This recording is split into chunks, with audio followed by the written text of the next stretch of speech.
Merci Sneska. Merci Maria Pires que je puisse faire ça. On a l'habitude de parler en français, mais je vais vous adresser en anglais, malheureusement pas en portugais. Your Excellencies, Madame Minister, Madame Calado, dear members of the jury, dear friends of Europa Nostra, dear Sneska, dear colleagues from the Gulbenkian Foundation, dear Ambassador, dear Maria João. Tonight, we are not merely gathered to present an award. We are here to listen, not with our ears, but with our attention. To listen to a legacy that has grown in silence, in depth, and in care. Maria João Pires reminded us last night that sound is not something you receive. It's something you create with your whole body. Music begins where the hand, the breath, and the heart start to resonate together. Just as movement reveals the invisible geometry between people, music too reveals the unseen harmony between bodies. It reminds us that arts begin where listening becomes the presence. It's an honor to speak here at the Foundation, a place I've cherished and collaborated with for more than 30 years, since the founding of ECHO, the European Concert Hall Association, where I was the Secretary General for so many years. And it's a profound joy to be in Portugal, not just a country of light and saudade, but a country that through voice like that of Maria João Pires has helped shape the conscience of Europe. For me, returning here also returning to a conversation that never ended, between Lisbon and Brussels, between art and conscience, between silence and sound. Tonight we stand as in a circle, each equally distant from the center, the place where her music meets our shared humanity. Today, as we also celebrate the 80th anniversary of the Centro Nacional de Cultura, a milestone for culture, language, and democracy in Portugal, what better occasion to honor a woman who has embodied these very values, with the piano as her only weapon, and silence as her greatest ally. Ladies and gentlemen, Maria João Pires was born in Lisbon in 1944, a time when Europe was torn apart by war. She began playing the piano at the age of 4, not to impress, but to express. And since then, her life has been a journey not of performance, but of presence. In 1970, she won the Beethoven competition in Brussels, a turning point that echoed far beyond the concert hall. From that moment, Europe discovered not only an exceptional talent, but a voice, delicate yet unshakable, that has shaped generations. I don't know, I remembered maybe more than 60 recordings, maybe more, from Mozart to Chopin, from Deutsche Grammophon to ICM, from Lisbon to Paris to Tokyo, and to the poorest district in Belgium, Molenbeek. But her legacy is not in numbers. It's in nuance. She does not play to shine, but to share, not to dominate, but to listen. She reminded us that a true musician does not compete. One works together, prepares the piece, not a contest. For her, competition is a distortion of values, because art is never about being first, but about being sincere. And in dance, the measure is not speed, but presence, the grace of being in time, not ahead of it. And once she said, art is not a performance, it's a responsibility. And that responsibility begins with the body, with the breath, the touch, the silence between notes. She often says that modern pianos already contain the sound, but that we must rediscover how to create it and how to make the instrument speak through our own resonance.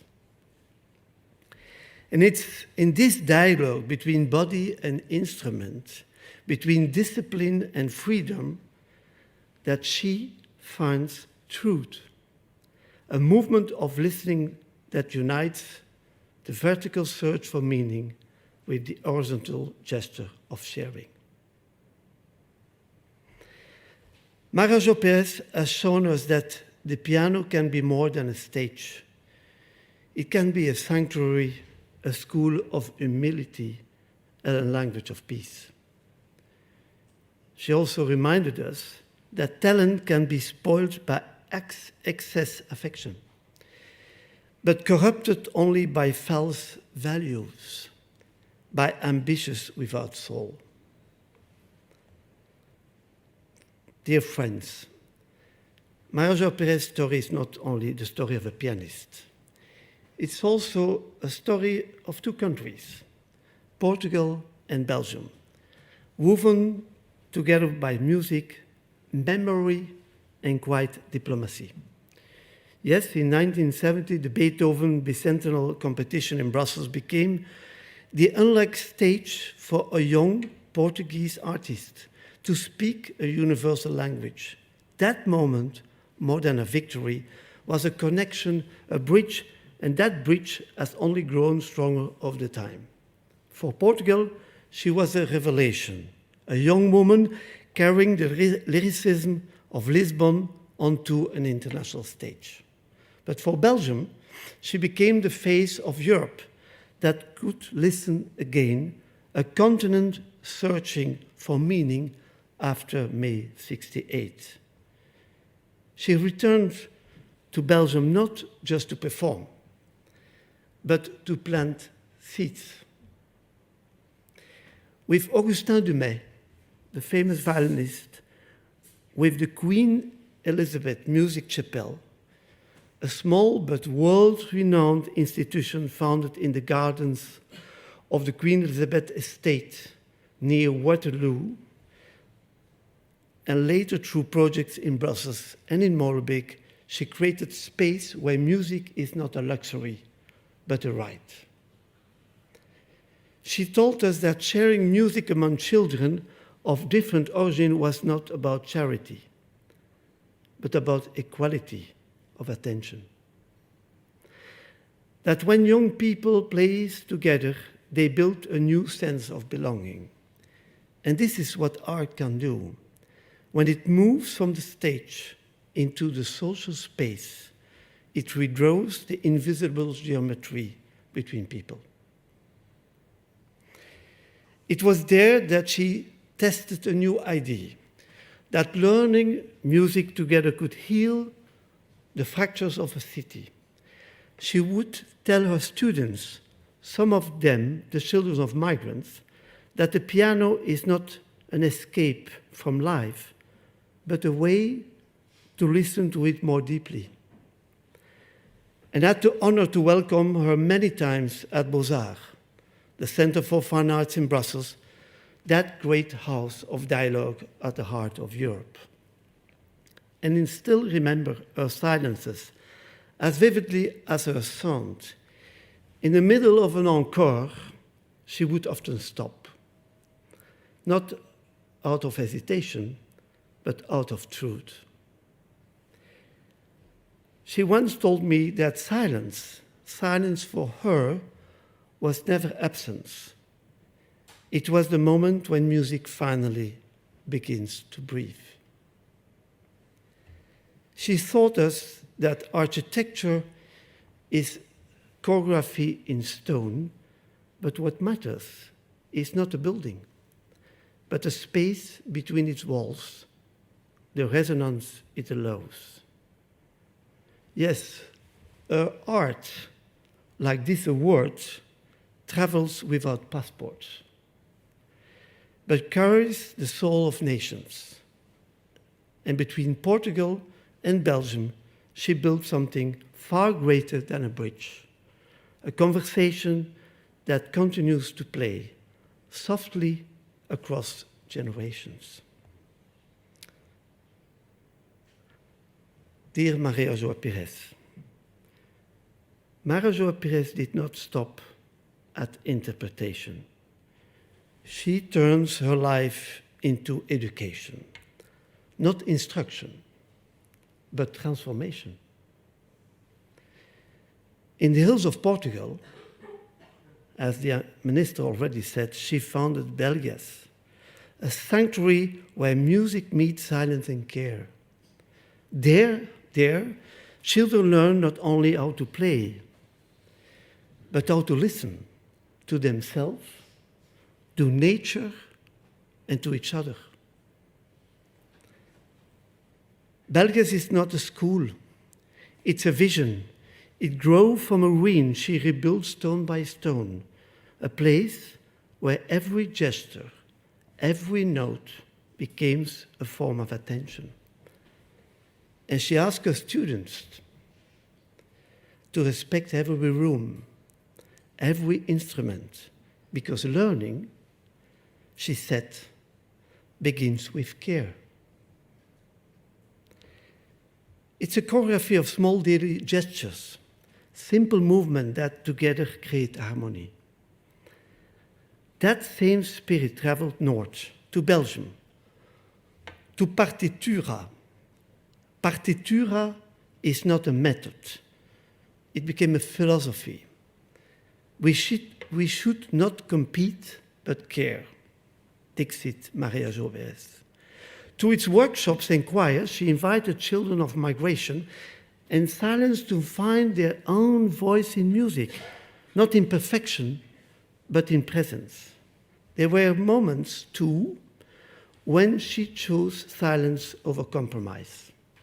She stepped aside to remain faithful to her vision and her rhythm, the rhythm of listening. From that pose came partitura, a space where teaching became exchange and hierarchy give way to harmony. Music, she said, is not about being the best. It's about being the true. In these fragile spaces, a classroom in Molenbeek, a rehearsal in a village hall, Maria João Pires revealed what pedagogy really means, the courage of care. Each note in her hands was a gesture of kindness. Belgas and partitura reminds us that education, like music, begins with attention and ends in community. Ladies and gentlemen, Elena Vaz da Silva gave Europe a language to talk about heritage. Not only the stones of the past, but the meaning we pass on. Maria João Pires gives Europe something just as rare, a music of conscience. One worked with words, the other with silence. One built bridges through journalism, the other through sound. Both raised the spirit and grounded it in community. Both women shared the same quiet courage. They defended the invisible, the delicate, the human. And Maria João said, to protect fragility is not weakness, is strength.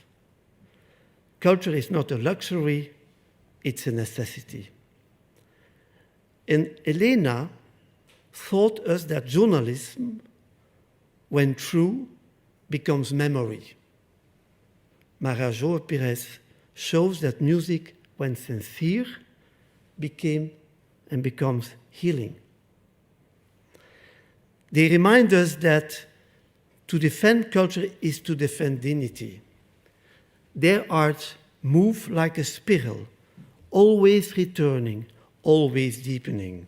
Art is not how we escape in the world, it's how we return to it, more human. Dear friends, before I conclude, let me share a reflection on the present moment and what Maria João Pires teaches us today. We live in an age of acceleration and distraction, and yet, at the heart of Europe, a pianist reminds us of something eternal. Listening is an act of resistance. And Maria João Pires teaches us that heritage is not what we inherit, but what we choose to care and to pass on. In her world, a piano is not prestige, is a tool for healing and attention, and she brings music to children in rural Portugal, those who may never see Carnegie Hall, but will carry a rhythm in their lives.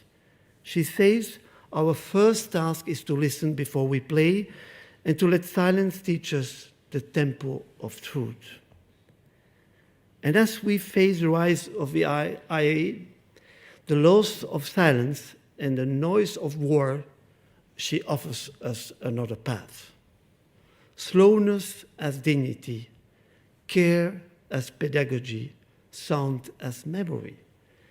And in her hands, the Faro Convention becomes a daily practice, a reminder that the future of culture depends on how we listen to the invisible. Excellencies, dear friends, to conclude, Maria João Pires is not a monument. She is a direction, a silent, a persistent voice, guiding us toward deep, toward beauty, toward meaning, in a world torn between noise and nostalgia. She offers what we need most: presence, care, listening. And her legacy is not made of statues or grand statements. It lives in the hands of a child discovering Mozart, in a modest classroom anywhere in the world. It lives in the fragile gesture of two hands meeting over a keyboard, one old, one young, learning to trust time again. It lives in the encounter between two people who dare to listen, the beginning of every culture. And it resonates in a choir where young and old sing side by side, not to impress, but to belong. She teaches us not to play louder, but to listen deeper. She reminds us that a note held in silence can change a life, that beauty, like peace, begins with attention. As we honor her today, let us also commit to protecting this fragile space of culture, of transmission, of grace. And let this award be not an ending, but a passage, not a closing chord, but a brief between what has been and what still calls us forward. To the next generation who will inherit not only our music, but our silences. May they understand that creation begins where competitions ends. And so, to those who will listen to our music long after we are gone, that a young pianist discovering silence, to a teacher searching for meaning in a noisy classroom, to a policymaker who dares to listen. Know this, Maria João Pires did not come to impress us. She came to remind us that what is fragile is not weak. It is what music be protected most. Her notes were not loud, but they reached far, because truth always travels quietly. May we now be worthy of her echo. Maria João, your music will remain where words fall short. You are and will always be a soft light, a listening soul. Ladies and gentlemen, it's now my honor to give the floor to the laureate of the Elena Vaz da Silva Award 2025, Maria João Pires.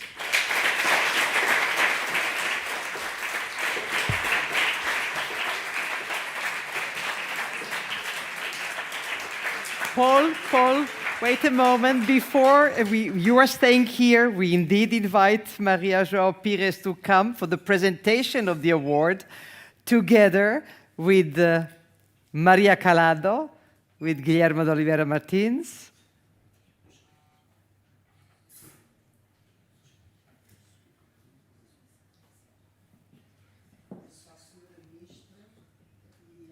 Madam Minister, yes, indeed, and Turismo Portugal, an important supporter of this award. So please join us all on stage for the presentation of the award, and then we will give the floor to Maria João Pires.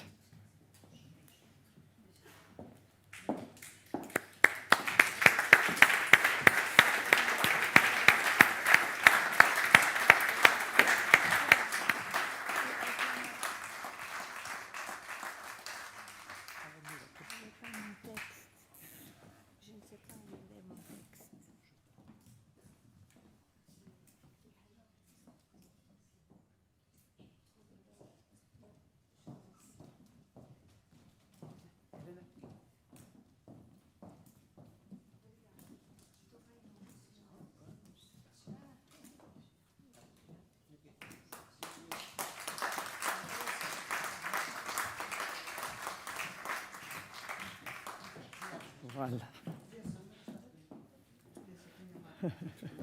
Senhora Ministra, podemos atribuir em conjunto a Maria João Pires assim, o símbolo deste prémio.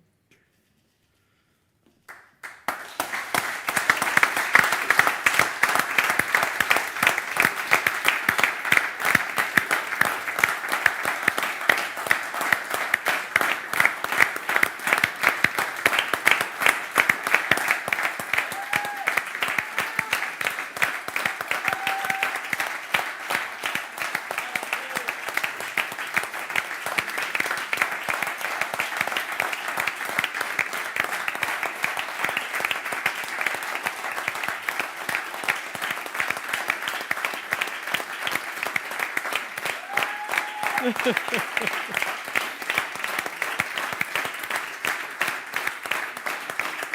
il est là. On va voir. Où sont les photographes? On va juste voir comme ça avec les photographes. Je ne les vois pas. Ils sont là. Enfin, je vois plein de photographes, mais l'officiel, le photographe officiel, où il est? Ah, there you are. Make sure that...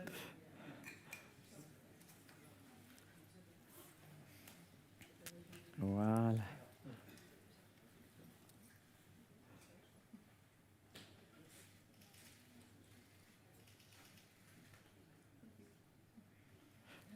Ok. Maria João, le discours est sur le... Oh, il vous attend.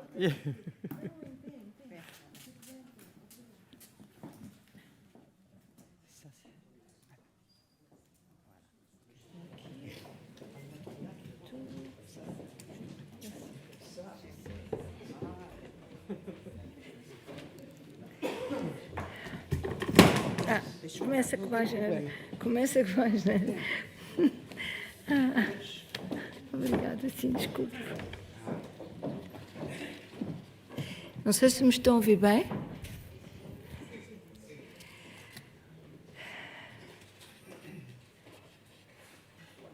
Desde sempre eu acreditei em milagres.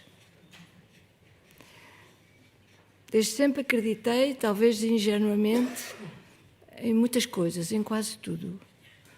Na libertação da criatividade, na ânsia por uma fonte de inspiração autêntica e verdadeira,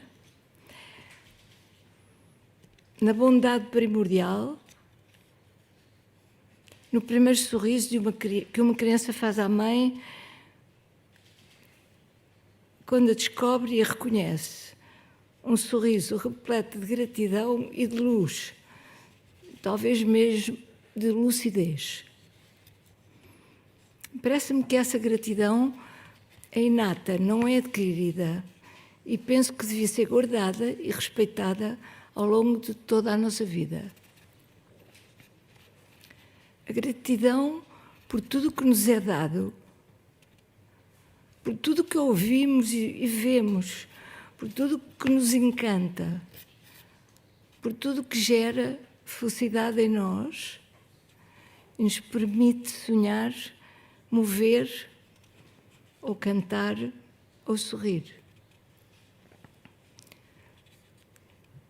Esse estado de espírito, quando desperto, acorda em nós a capacidade de aceder a uma consciência mais profunda, a sentimentos mais nobres, ao perdão e à empatia. Associar ou dissociar, colaborar ou competir. Não devemos esquecer que a competição leva-nos, muitas vezes, a esquecer o essencial, a comunidade, o grupo e a nossa profunda natureza. Faz-nos esquecer que os direitos humanos são para todos e que isso não deveria nunca ser motivo de dúvida ou hesitação. Ganhar, no sentido em que normalmente o entendemos, não é uma solução para a arte de viver. Ganhar significa querer possuir, desejar que alguém perca a nosso favor. A capacidade ilimitada que o ser humano desenvolveu ao longo da história para matar, destruir, aniquilar, é realmente assustadora e inexplicável. O impensável está a acontecer. Novas guerras, um novo genocídio no século XXI, o século da esperança, da paz, o século da ciência, do avanço extraordinário da tecnologia, da medicina e do aparecimento da inteligência artificial. Assistimos ao mesmo tempo a massacres hediondos, à destruição de povos, de culturas e sem piedade ao massacre do planeta. Parece que de repente temos que nos interrogar, afinal, o ser humano será não inteligente ou simplesmente incapaz de evoluir com a experiência adquirida? É, de certo modo, explorar, tirar, não se importar, ficar indiferente ao outro, recusar a realidade do grupo e a pertença comum. E perder é ficar de fora.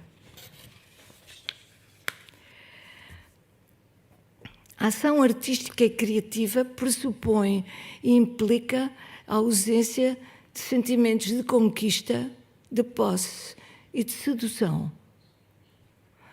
A verdadeira arte é a atividade da não agressão.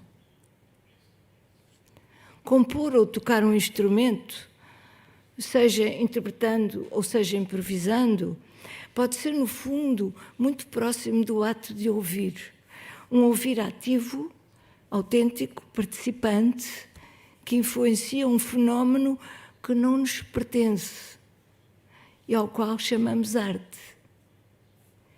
É nesse espaço aberto, talvez mesmo vazio,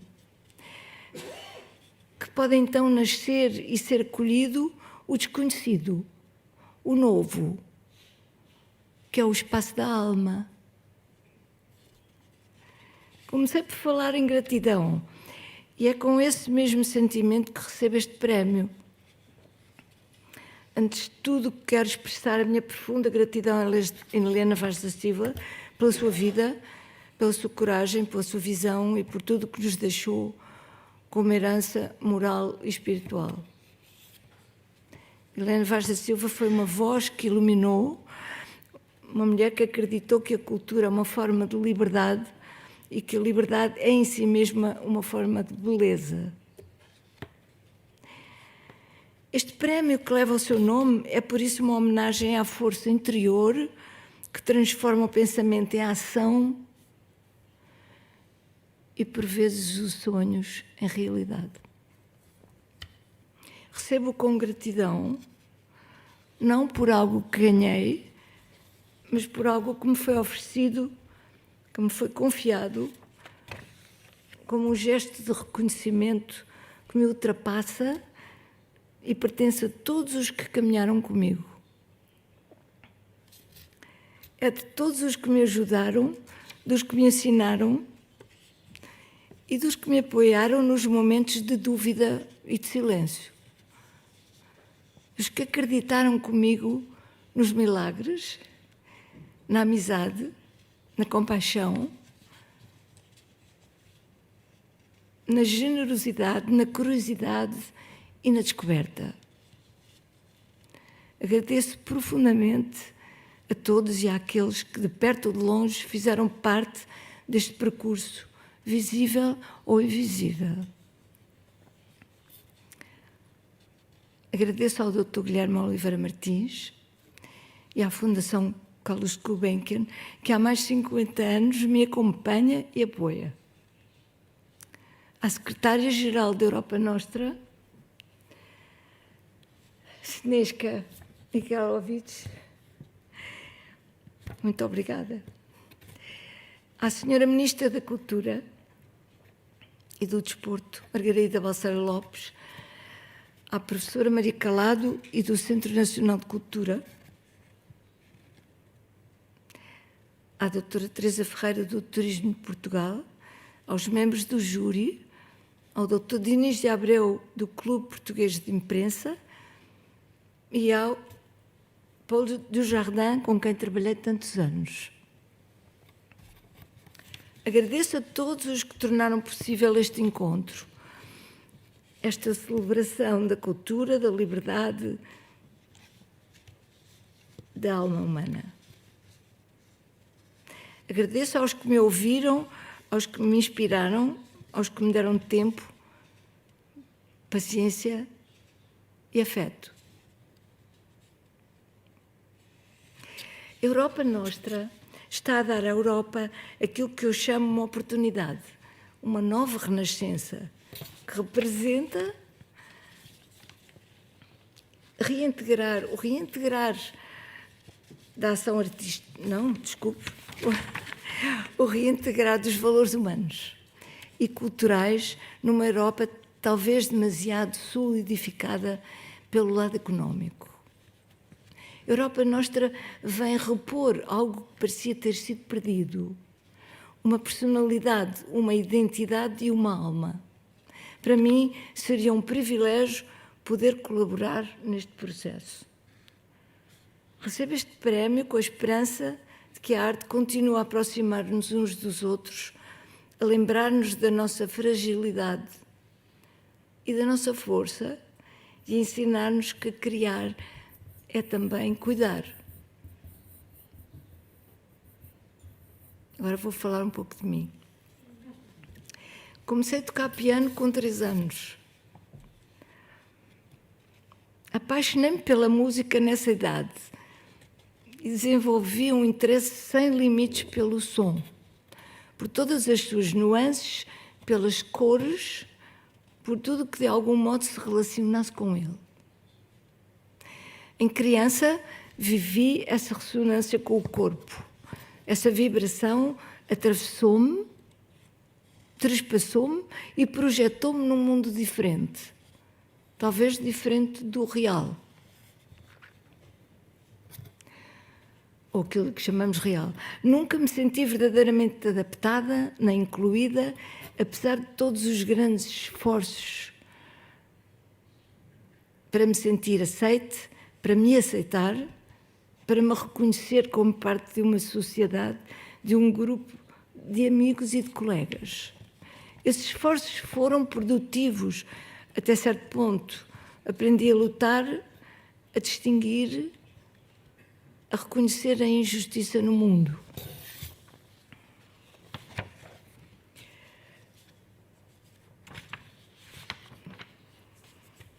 Desculpem.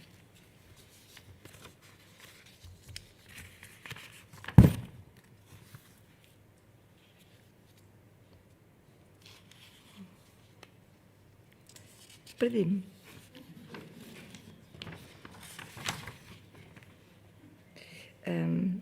Três.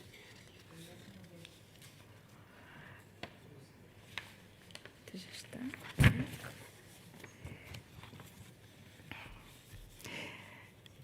Fiz a aprendizagem da vida prática, do trabalho, do cotidiano, da casa, dos filhos, das alegrias, dos desgostos, dos sofrimentos e, muito particularmente, das decepções.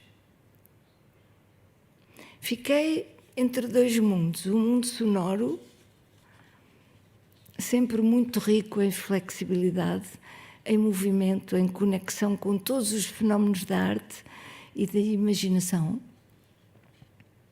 E o outro, aquele que chamamos mundo real, embora ambos me pareçam, na verdade, muito reais.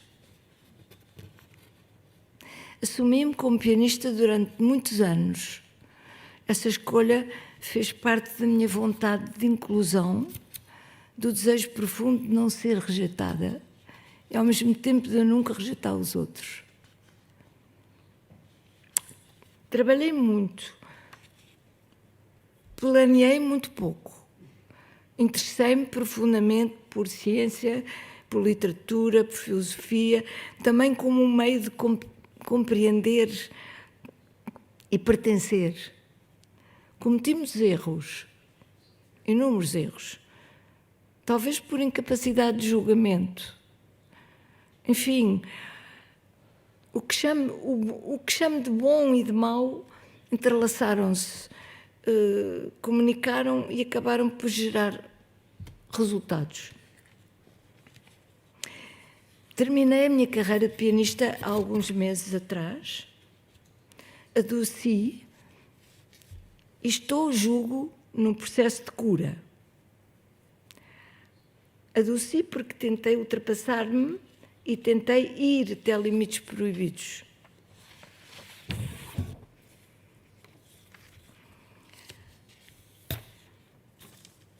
Agora encontro-me num processo de mudança radical, numa procura de verdades, num caminho de aceitação, talvez de compreensão daquilo que nunca aceitei antes.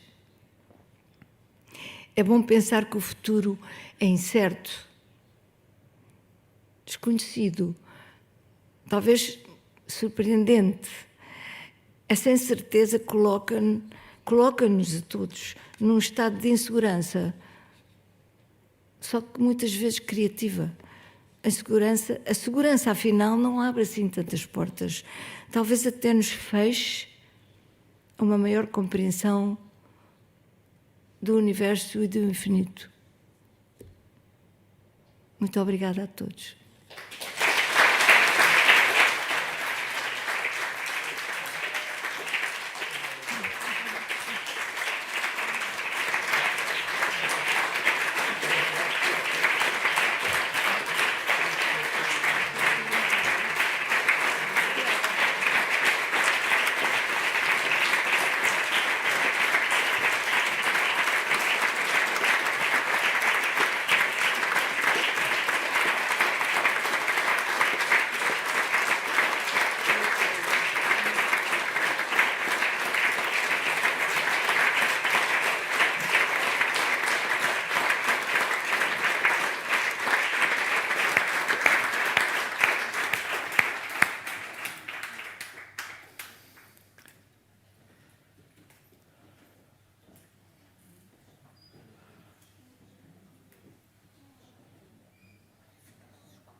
Please remain seated, because we still have one person who would like to congratulate the winner of the Helena Vaz da Silva Award. A very important personality from Portugal. Before giving the floor to that very important personality, I just want to thank you all for your presence tonight. This was a very, very special evening and a privilege for all of us to be witnessing Maria João Pires receiving this year Helena Vaz da Silva European Award. Maria João, thank you once again, and congratulations.